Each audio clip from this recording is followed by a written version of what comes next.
अगर आप भारतवंशी हैं तो आज आपको गर्व होना चाहिए क्योंकि चंद्रयान 3 जो है अपनी मंजिल की तरफ बढ़ चुका है। भारत इतिहास रचने के बेहद करीब है। हम सभी जानते हैं कि 14 जुलाई को 3:35 पर आंध्र प्रदेश के श्रीहरिकोटा से चंद्रयान 3 को लॉन्च किया गया था और 41 दिनों में तकरीबन 4 लाख किलोमीटर का सफर तय करने के बाद आज शाम वो इतिहास रचने वाला है। लेकिन हमें लगा कुछ जानकारियां जो हैं वो आपको अलग से देते हैं कि महत्वपूर्ण बातें क्या हैं। दरअसल एक सवाल सबके मन में आना चाहिए कि इतना हल्ला मचा हुआ है, हर कोई गौरवान्वित हो रहा है, लेकिन भारत को इससे क्या मिल जाएगा? ये सवाल आप सबके मन में आना चाहिए। तो एक्सपर्ट या वैज्ञानिकों की माने तो इस मिशन के जरिए भारत पूरी दुनिया में अपनी धाक जमाएगा। भारत चांद पर सॉफ्ट लैंडिंग करने और रोवर को वहां पहुंचाने की काबिलियत रखता है और इससे पूरी दुनिया का भरोसा जो है वो भारत पर और ज्यादा बढ़ जाएगा। ये कॉमर्शियल बिजनेस को बढ़ाएगा।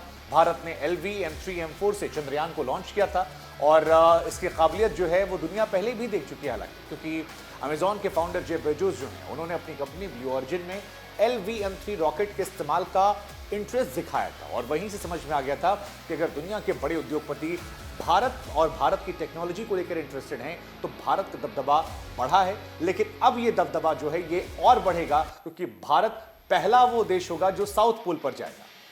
दूसरा सवाल, साउथ पोल पर ही ये मिशन क्यों? ये सवाल बहुत महत्वपूर्ण है और इसका जवाब आपको रट जाना चाहिए। दरअसल चांद के बाकी हिस्सों पर तो लोग पहुंच गए हैं, लेकिन ये वो हिस्सा है जहां रोशनी नहीं पहुंचती और रात में तापमान तो -200 के पार जाता है। ऐसे में ये माना जाता है कि यहां पर बर्फ की आकार में पानी जो है मौजूद है और इस पानी की तलाश को लेकर ही हर कोई यहां जा रहा है। तो सॉफ्ट लैंडिंग जो हुई है वो चांद पर रूस ने की है, वो चाइना ने की है, वो अमेरिका ने की है, लेकिन इस जगह पर जो ये साउथ पोल है यहां पर कोई नहीं पहुंचा है। लूना 25 यहां जा रहा था, सॉफ्ट लैंडिंग करने भी वाला था, लेकिन उसके पहले लूना 25 जो है वो क्रैश हो गया क्योंकि उसके एल्गोरिदम जो थे वो सही तरीके से मैच नहीं कर पाए। और आज भारत का चंद्रयान 3 जो है वो यहां पर पहुंचेगा और ये मानकर रखिए कि जैसे ही जिस क्षण हम यहां पर लैंड करेंगे भारत इतिहास में स्वर्णिम अक्षरों में आज की तारीख को लिखवा देगा और उसका जलवा जो है वो पूरी दुनिया देखेगी। अगला सवाल ये है कि 5 लैंडर की जगह 4 इंजन क्यों हैं? ये सवाल भी काफी महत्वपूर्ण है क्योंकि लैंडर के चारों कोनों पर लगे इंजन जो थ्रस्टर हैं, लेकिन पिछली बार वहां 5वां जो इंजन लगा था वो हटा दिया गया। उसकी कई वजह है। लैंडिंग जो है वो 2 ही इंजन की मदद से होगी, यानी कि अगर 2 खराब भी हो जाते हैं तो हमें बहुत दिक्कत नहीं होगी। पिछली बार आखिरी समय में जोड़ा गया था, लेकिन इस बार हटाया इसलिए गया है ताकि लास्ट मिनट पर जो एक्स्ट्रा फ्यूल है वो ले जाया जा सके और ये भी बहुत महत्वपूर्ण होता है। और एक इंपॉर्टेंट सवाल कि 14 दिनों के मिशन पर हमने 650 करोड़ रुपए क्यों खर्च कर दिए? ये बहुत महत्वपूर्ण सवाल है।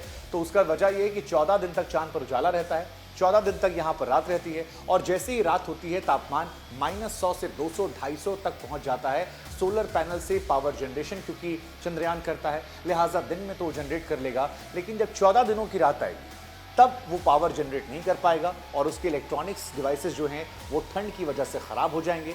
लेकिन भारत इन 14 दिनों में अपनी सारी जानकारियों को हासिल करेगा तो 23 तारीख को, या अगर आज फंसा तो 27 तारीख को हम वहां पहुंचेंगे।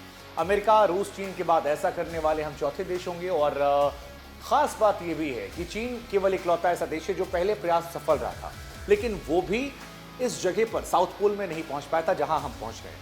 लूना 25 जो क्रैश हुआ था उसके बारे में आपको बता दें, लूना 25 भारत के चंद्रयान 3 से कहीं ज्यादा अत्याधुनिक था, लेकिन उसके बावजूद वो क्रैश कर गया। तो हमारे जो साइंटिस्ट हैं उनकी काबिलियत का लोहा दुनिया मानती है।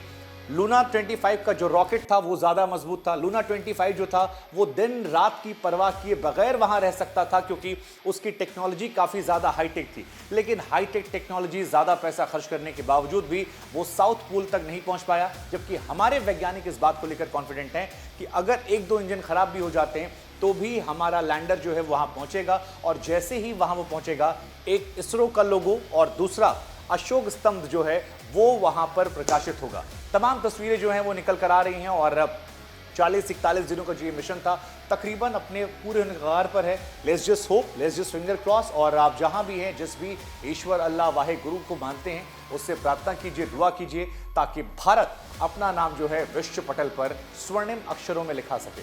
कोई और सवाल अगर चंद्रयान 3 मिशन से आप जुड़ा जानना चाहते हैं तो कमेंट सेक्शन में जरूर बताएं। और क्या इन चारों सवालों के जवाब आप पहले से जानते थे? अगर जानते थे तो कौन कौन से? नहीं जानते थे तो कौन सी नई जानकारी आपको मिली? साथ ही ऐसी तमाम और जानकारी के लिए आप जुड़े रहिए हमारे साथ न्यूज़ बुक पर।